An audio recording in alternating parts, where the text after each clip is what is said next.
Assalamualaikum warahmatullahi wabarakatuh. Oke teman-teman, perkenalkan nama saya Sumarlan Nurmia. Saya dari kampus Politeknik Kelautan dan Perikanan Maluku. Di sini saya akan mengasih tugas presentasi saya, yaitu daya dukung perairan tawar untuk budidaya ikan air tawar. Yang kedua, daya dukung perikanan tawar untuk budidaya ikan air tawar. Yang pertama, pengertian. Dan yang kedua, daya dukung untuk budidaya ikan patin.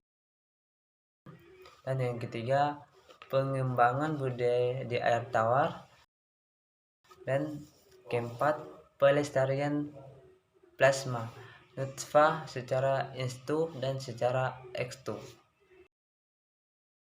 Menurut Undang-Undang 1997, daya dukung lingkungan didefinisikan sebagai kemampuan lingkungan untuk menyerap bahan atau buangan ke dalamnya. Daya dukung lingkungan budidaya ikan adalah kemampuan suatu perairan dalam menerima suatu beban bahan tertentu dari luar sistem perairannya sehingga dapat dinetralkan atau distabilkan kembali dalam jangka waktu tertentu, memiliki jumlah dengan batasan tertentu. Oke, kita masuk dengan slide keempat. Ikan patin. Ikan patin atau yang disebut dengan Pangsius sp merupakan salah satu ikan asli perairan Indonesia yang telah berhasil didomestikasi.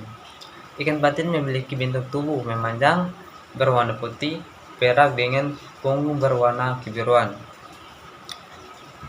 Kepala ikan patin relatif kecil dengan mulut terletak di ujung kepala ke bawah. Sudut mulutnya terdapat dua pasang kumis pendek yang berguna sebagai peraba. Habitat dan kebiasaan hidup ikan patin. Habitat ikan patin ialah di tepi sungai-sungai dan muara-muara sungai dan danau.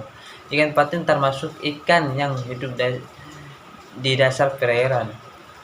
Benih patin di alam biasanya bergerombol dan sesekali muncul di permukaan air untuk menghirup oksigen langsung dari udara pada menjelang fajar.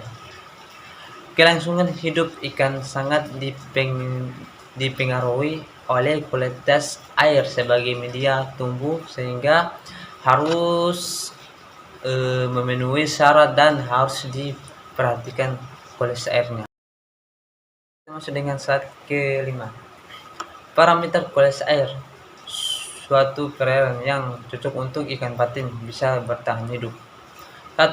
Oksigen terlarut dalam air DO antara 3-7 ppm, optimal sampai 5-6. Suhu 25-33 derajat Celcius, pH air 6,5-9,0, optimal 7-8,5. Karbon dioksida tidak lebih dari 10 ppm. Amonia tidak lebih dari 0,1 ppm. Oke, kita pindah ke slide ke-6. Pemeliharaan ikan patin. Pemeliharaan sistem intensif dengan pemberian pakan yang cukup dapat memacu pertumbuhan ikan patin. Hal ini berbeda dengan pemeliharaan sistem ekstensif yang hanya mengharapkan pakan dari alam. Cordy 2005 pada penebaran benih ikan juga memengaruhi pertumbuhan. Ikan tersebut akan lebih cepat tumbuh bila dipelihara pada penebaran yang rendah dibandingkan dengan pada penebaran yang tinggi. Pertumbuhan merupakan pertambahan ukuran panjang, berat maupun volume dalam waktu tertentu. Ada dua faktor yang mempengaruhi pertumbuhan, yakni faktor internal dan eksternal.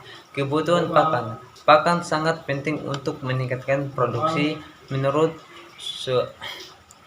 Suhenda, pada benih ikan patin dengan bobot 7-6 ekor, menyatakan bahwa pakan yang mengandung protein 35%, karbohidrat 36%, dan lemak 6% memberikan pertumbuhan paling baik bagi benih.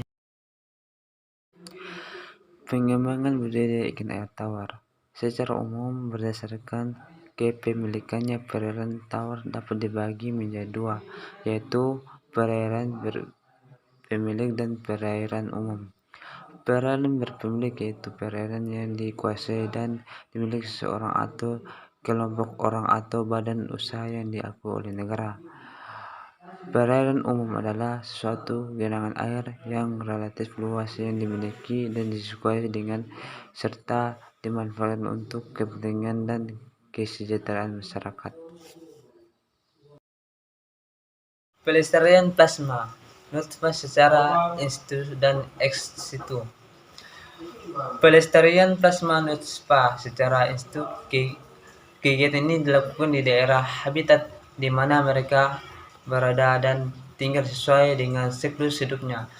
Cara in situ dapat dibagi menjadi dua, yaitu satu, perlindungan terhadap ikan secara dogmatis, di mana ikan tersebut dapat hidup dengan tenang tanpa ada gangguan dari manusia, dan kedua, perlindungan yang dibentuk atas kebijakan pemerintah.